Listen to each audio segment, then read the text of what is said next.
My mentor's daughter called me some orphan with daddy issues while I talked about how much her father meant to me. When I tried to leave, her brother grabbed my arm and said, "You're not walking away from this." I yanked free. That was 2 months ago. This morning, they were standing outside my office, pale and shaking. My bio father vanished when I was 11. I wish I could say he died. At least then I'd have a grave to scream at. Instead, he left for cigarettes and never came back. Before that, his love came in the form of cracked knuckles and slurred apologies. I grew up believing that men who raised you also broke you. So when I turned 19 and landed a job at this logistics company just outside of Pittsburgh, I wasn't looking for anything but a paycheck. I started as an assistant, answering phones, running coffee, and swallowing my pride every time someone treated me like furniture. And then there was Dale, the CEO, gruff and gray-haired. He didn't smile much, but he saw me. The first time he stayed late, I was the only assistant still in the office. He asked me to proofread a proposal a member of his team had sent him. I stayed until midnight fixing the grammar and ended up rewriting most of it. The next day, he called me into his office and asked if I'd ever considered going into management. I told him I didn't think people like me made it that far. He just chuckled and said, "They will now." A year later, when I told him I never learned how to drive because my dad never taught me, he cleared his Saturday and took me to a parking lot. When I failed the test, he said, "Failure just means you're still learning." When I passed it, he handed me his old car. "Consider it a promotion." I cried. And when I did, he hugged me. It wasn't weird. It wasn't creepy. It was warm. It was fatherly. Over the next 10 years, Dale became a real father figure to me. He taught me everything I wanted to learn. The one thing that always lingered, though, was his family. He never talked about them much, except to say, I wasn't the best dad, but people change. When I pressed, he'd wave me off. "They're better off without me. You're my second chance." Still, I wanted them to like me. I knew about his estranged daughters, 3 of them, and his son who apparently wouldn't even return his calls. So I sent them birthday cards from the office every year. When I heard one of them had a baby, I shipped a care package on Dale's behalf. I always hoped if I showed them I wasn't the enemy, they might soften. I even asked Dale once, "Do they know about me?" He gave me a tired smile. "They will, one day, when the time's right." He said he was working on a new will, that he was putting my name on the business. "You've earned it," he told me. "This company wouldn't be what it is without you. You're the daughter I got right." 2 weeks later, Dale collapsed in his kitchen from a massive stroke. He never regained consciousness. When the news hit the office, I didn't cry. I couldn't cry. I handled everything. I organized the files, managed the PR statement, fielded calls from worried clients. I even arranged the memorial service, because no one else did. His family didn't even show up until the day of the funeral. When I saw them, I froze. I recognized them from the photos on his desk, the ones he kept tucked away in the back corner. I approached them slowly, like an overeager kid meeting the cool older siblings. "Hi," I said.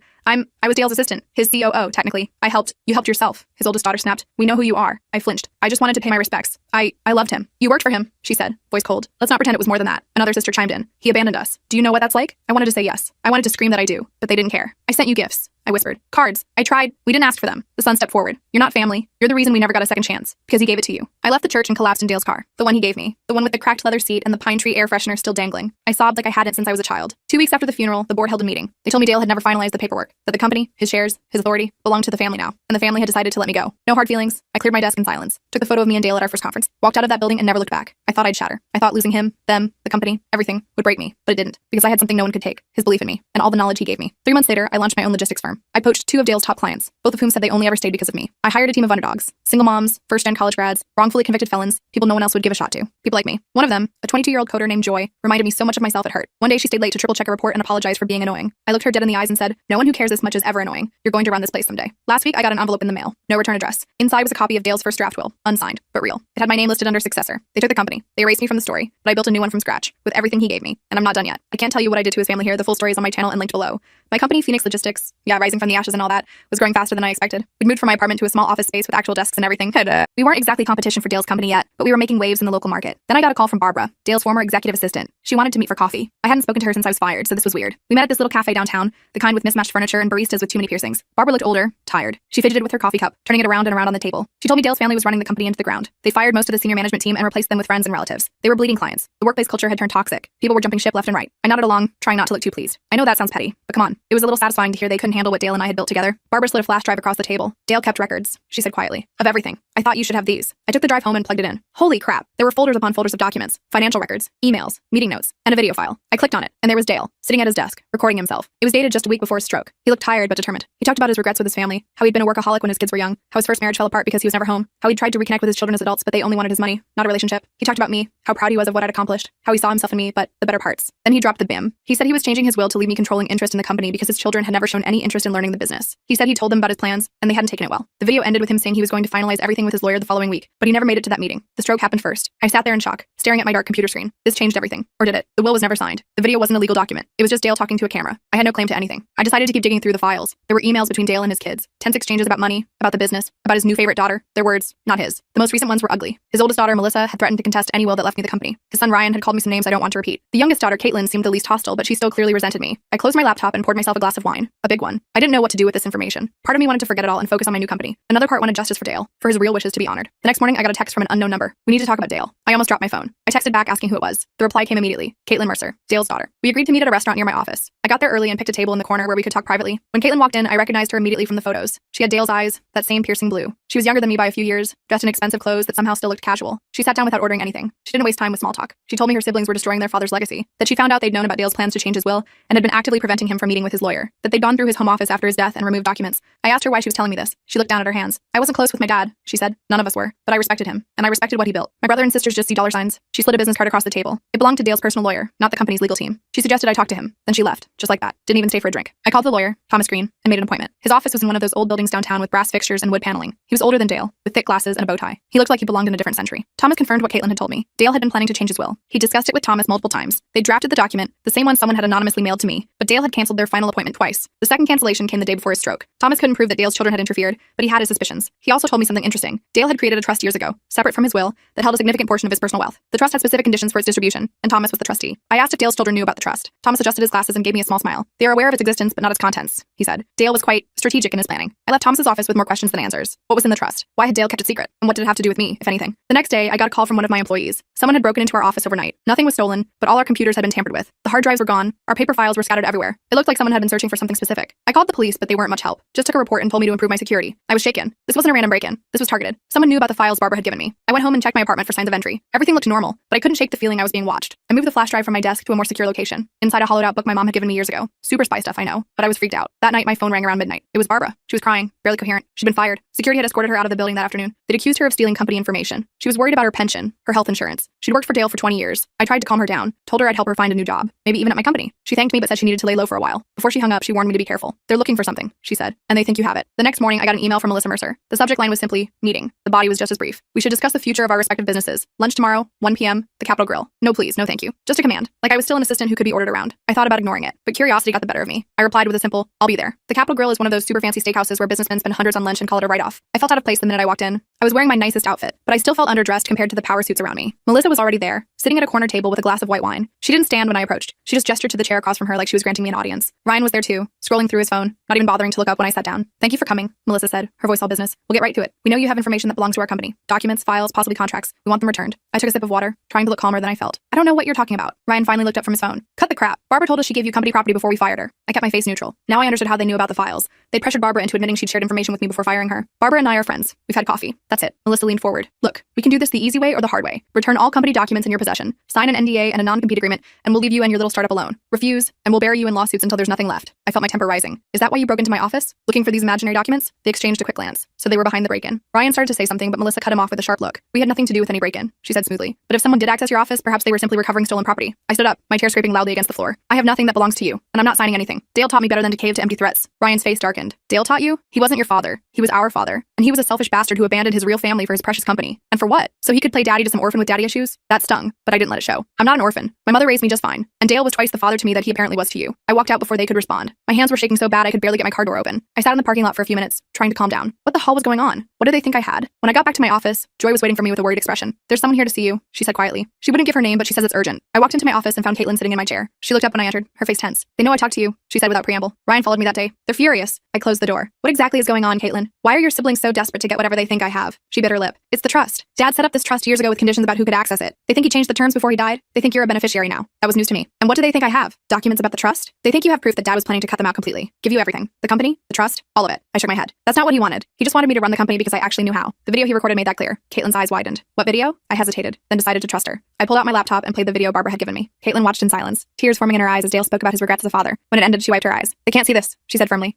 If they know this exists, they'll stop at nothing to destroy it. And you. Why? It just shows Dale wanted what was best for the company. You don't understand. The trust has a moral character clause. If the beneficiaries are found to be acting against Dale's wishes or best interests, they can be removed. This video was proof they're doing exactly that. Now things were starting to make sense. The break-in, the threats, all of it. They weren't just worried about the company, they were worried about losing access to the trust, which, based on how desperately they were acting, must be worth a lot more than I'd imagined. Caitlin stood up. I need to go before they realize I'm here. Be careful. My siblings aren't good people. They never were, even when Dad was alive. It's why he distanced himself. After she left, I called Thomas Green again. I needed to understand exactly what was in this trust and what my options were. He agreed to meet me the next morning. That night, I couldn't sleep. I kept thinking about Dale, about the family he'd tried and failed to connect with, about the second chance he'd found with me. I wondered if I was doing the right thing by pursuing this. Maybe I should just focus on my own company and let the past go. But then I remembered what Dale always said. Stand your ground when you know you're right. He'd fought for what he believed in. I needed to do the same. The next morning, I drove to Thomas's office, the flash drive secure in my pocket. I was going to show him the video, get his legal opinion on what it meant for the trust. I never made it inside the building. As I was walking from the parking garage, a black SUV pulled up beside me. The window rolled down, and there was Ryan, looking smug. Get in, he said. We need to talk. I kept walking. I have nothing to say to you. He called after me. That's fine. We can always talk to Joy instead. Or maybe that single mom who does your accounting. Lisa, right? With the cute kids? I stopped cold. Was he threatening my employees? I turned around slowly. Leave them out of this. He smiled,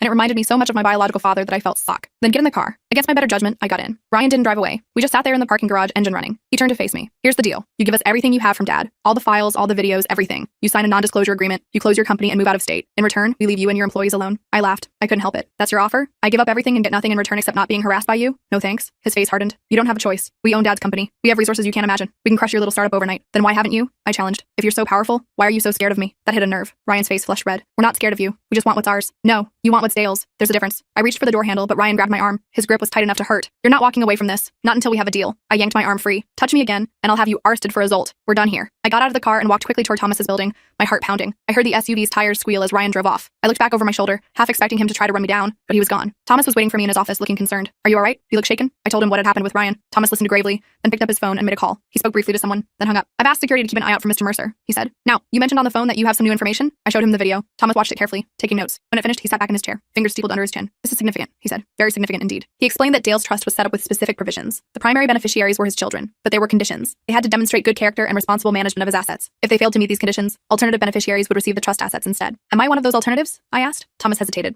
I cannot disclose the specific terms without a court order. However, I can tell you that Dale was very concerned about his legacy, both personal and professional. He wanted his assets to benefit those who shared his values and vision. That wasn't a direct answer, but it told me enough. I was at least mentioned in the trust, which explained why Dale's children were so desperate to get rid of me. What should I do? I asked. Thomas thought for a moment. Document everything, every threat, every encounter. Back up that video in multiple secure locations, and be prepared for them to escalate. People who feel entitled to wealth they didn't earn can become quite irrational when that entitlement is threatened. I left Thomas's office feeling both more informed and more worried. I had evidence that could potentially affect the trust, but using it would mean all-out war with Dale's children, and they had already shown they were willing to play dirty. When I got back to my office, I found the place in chaos. We'd received a cease and desist letter from Dale's company, claiming we were using proprietary information and infringing on their intellectual property. It was complete nonsense, but it had spooked some of our clients. Two had already called to put their contracts on hold until the legal issues were resolved. Joy was trying to calm everyone down, but I could see the worry in her eyes. This was her first real job out of college, and now it looked like it might disappear. I gathered everyone in our small conference room. Listen up, I said, trying to sound more confident than I felt. This is a scare tactic, nothing more. We haven't done anything wrong. We built this company from scratch, with our own ideas and our own hard work. I'm going to fight this, and we're going to win. My little speech seemed to help, but I could tell everyone was still worried. After they went back to work, I sat in my office staring at the cease and desist letter. This was just the beginning. Dale's children were going to try to destroy everything I'd built. I needed to fight back. But how? I stared at that cease and desist letter for about an hour before I had an idea. Dale always said the best defense is a good offense. So I called Thomas again and asked if we could meet one more time. He agreed,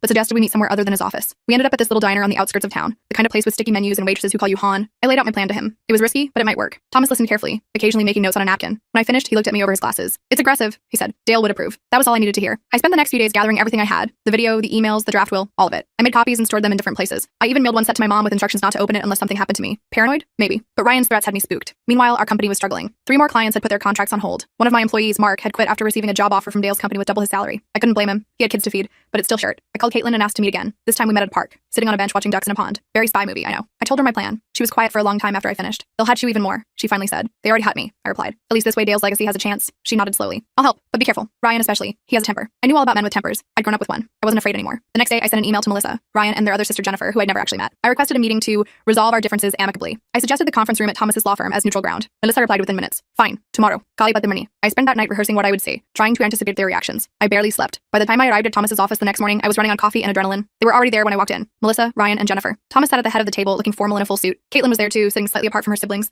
They all looked up when I entered. Ryan's face was already red with anger. Let's get this over with, Melissa said as I sat down. What do you want? I took a deep breath. I want to make a deal. Ryan snorted. We already tried that. You weren't interested. I'm interested in a fair deal, I clarified, not blackmail. I opened my laptop and turned it so they could all see the screen. I played a short clip from Dale's video, just enough for them to understand what it was. Ryan's face went from red to white. Melissa's expression didn't change, but I saw her hands tighten into fists. Where did you get that? Jennifer asked. She looked the most like Dale. Same eyes, same way of tilting her head when she was thinking. Dale recorded it the week before his stroke, I said. He knew what you were doing. He knew you were trying to prevent him from changing his will. That's a lie, Ryan snapped. He had a stroke. It was unexpected. No one could have prevented it. I'm not saying you caused his stroke, I clarified. I'm saying you knew he was planning to change his will, and you were actively interfering with that process. Thomas cleared his throat. I can confirm that Dale canceled 2 appointments with me in the weeks before his death. Appointments that were specifically scheduled to finalize changes to his will. Melissa's eyes narrowed. And what exactly are you suggesting? I laid it all out. The evidence I had that they'd known about Dale's plans, the trust conditions that could potentially remove them as beneficiaries if they were found to be acting against Dale's wishes, the fact that they were now running his company into the ground. Here's my offer, I said when I'd finished. I won't contest the will. The company stays with you. I won't pursue any claim to the trust. In exchange, you drop all legal actions against my company. You stop harassing my employees, you stop threatening me, and you put Caitlin in charge of Dale's company. That last part got their attention. All three siblings looked at Caitlin in surprise. She met their gaze steadily. Caitlin? Jennifer asked. What do you know about this? Enough, Caitlin replied. Enough to know that Dad would be ashamed of what you're doing. Ryan laughed, an ugly sound. This is ridiculous. We're not putting Caitlin in charge of anything, and we're certainly not backing off just because you have some video of Dad rambling before he died. I closed my laptop. Then I'll release the video. I'll contest the will. I'll provide evidence to Thomas that you're violating the terms of the trust, and I'll sue you for harassment, defamation, and interference with my business. With what money? Melissa asked coldly. We'll bankrupt you before any of those cases see a courtroom. That's when Thomas spoke up. Actually, Ms. Mercer, there's something you should know. The trust has a provision for legal expenses in exactly this situation. If there's a dispute over the terms or a challenge to the administration, the trust itself pays the legal fees of all parties. I hadn't known that. Based on the looks on their faces, neither had Dale's children. That changed the calculation significantly. They couldn't just outspend me anymore. This is blackmail, Ryan said, but his voice lacked conviction. No, I replied. This is negotiation. Something Dale taught me. Jennifer, who had been quiet most of the meeting, finally spoke up. Why Caitlin? Why not you? If you believe Dad wanted you to run the company, why give it to her? It was a good question. Because I have my own company now. And because Caitlin is Dale's daughter. She deserves a chance to be part of his legacy. She's the only one of you who seems to actually care about what he built. Melissa and Ryan started arguing, talking over each other about how this was all a setup, how they wouldn't be bullied. Jennifer just watched me, her expression thoughtful. After a few minutes of this, she held up her hand, and surprisingly, her siblings fell silent. I want to see the whole video, she said. I hesitated, then nodded. I played the entire recording. We all sat in silence as Dale's voice filled the room, talking about his regrets, his hopes, his plans for the future. When it ended, Jennifer had tears in her eyes. Even Melissa looked shaken. Ryan just looked angry, but that seemed to be his default state. He never told us any of this, Jennifer said quietly. About feeling like he failed as a father, about wanting to make amends. He tried, Caitlin said. You guys just didn't want to hear it. There was another long silence. Then Jennifer turned to Thomas. If we agree to this arrangement, what happens to the trust? Thomas adjusted his glasses. The trust remains as it is, with the current beneficiaries, unless there's evidence of continued violation of its terms. Jennifer nodded slowly. I need to discuss this with my siblings. Privately. Thomas showed them to another room. When they were gone, I let out a breath I didn't know I'd been holding. Caitlin gave me a small smile. That went better than I expected, she said. No one stormed out or threw anything. Yet, I added. The day's still young. We waited for almost an hour. I kept checking my phone, answering urgent emails from my team. Our biggest client was threatening to leave if the legal issues weren't resolved by the end of the week. I was running out of time. Finally, the door opened and Dale's children filed back in. They sat down across from us, their faces unreadable. We have a counteroffer, Melissa said. Caitlin can take over as CEO of Dad's company. We'll drop all legal actions against your company. We'll sign agreements not to interfere with your business in any way. I waited for the catch. There's always a catch. In exchange, she continued, you turn over all copies of that video and any other recordings or documents you have from Dad. You sign an NDA about everything you've learned about our family and the trust, and you agree never to contest the will or make any claim on Dad's estate. It was actually pretty reasonable, better than I'd expected. I looked at Thomas, who gave a small nod. I accept, I said, with one addition. I want a formal apology to my employees for the disruption to their lives and careers. Ryan started to object, but Jennifer cut him off. That's fair. We'll issue a statement. We spent the next hour working out the details with Thomas. By the end, we had a framework for an agreement. It wasn't perfect, but it was something I could live with. Something that honored what Dale would have wanted. As we were wrapping up, Jennifer approached me. Can I talk to you for a minute? Alone? We stepped into the hallway. Jennifer looked uncomfortable, shifting her weight from foot to foot. I wanted to say I'm sorry, she said finally. For what happened at the funeral. For what Ryan said to you in the car. For all of it. I wasn't expecting that. Thank you. Dad talked about you sometimes, she continued. Not often, but when he did, he was proud. Really proud. I was jealous, I think, that he could start fresh with you when he'd messed up so badly with us. I didn't know what to say to that. I'd spent so long seeing Dale's children as the enemy that I'd never really thought about how they might see me. He loved you guys, I said. He just didn't know how to show it. And by the time he figured it out, there was too much history in the way. Jennifer nodded. Maybe. Anyway, I just wanted you to know that not all of us hurt you. And I think Dad made the right choice, trusting you. She walked back into the conference room, leaving me standing there processing what had just happened. It wasn't forgiveness exactly, but it was something. A crack in the wall between us. The formal agreement was signed a week later. True to their word, Dale's children dropped all legal actions against my company. Caitlin took over as CEO of Dale's company. Our clients came back, relieved that the legal cloud had lifted. It wasn't a perfect ending. Ryan still glared at me whenever we crossed paths at industry events. Melissa was coldly professional, but never friendly. But Jennifer and I developed a cautious respect for each other. We even had coffee occasionally, talking about Dale and the lessons he'd taught us both. As for my company, we thrived. Without the threat of legal action hanging over us, we were able to focus on growth. We moved to a bigger office, hired more people, expanded into new markets. Joy did eventually run the place, just like I predicted. She became my COO 3 years later, bringing fresh ideas and energy that took us to the next level. I still have Dale's car. The leather seats are more cracked now, and the pine tree air freshener lost its scent years ago, but I can't bring myself to replace it. Sometimes when I'm driving alone, I talk to him, tell him about my day, my challenges, my victories. I know he's not really there, but it helps. Last month, I got an invitation to the dedication of the Dale Mercer Memorial Scholarship. Caitlin had set it up to help kids from disadvantaged backgrounds get business degrees. She asked me to speak at the ceremony. I stood at that podium looking out at a crowd that included Jennifer, a few of Dale's old colleagues, and even Melissa. I talked about second chances, about seeing potential in people who don't see it in themselves, about building something that lasts. After the ceremony, Caitlin hugged me. He'd be proud of both of us, she said. I think she's right. Dale wasn't perfect. He made mistakes with his first family that he couldn't fully repair, but he got it right the second time around, with me. And in the end, that's what matters. Not the company or the money or the legal battles, just the fact that he saw something in me worth believing in. And because he did, I learned to see it too.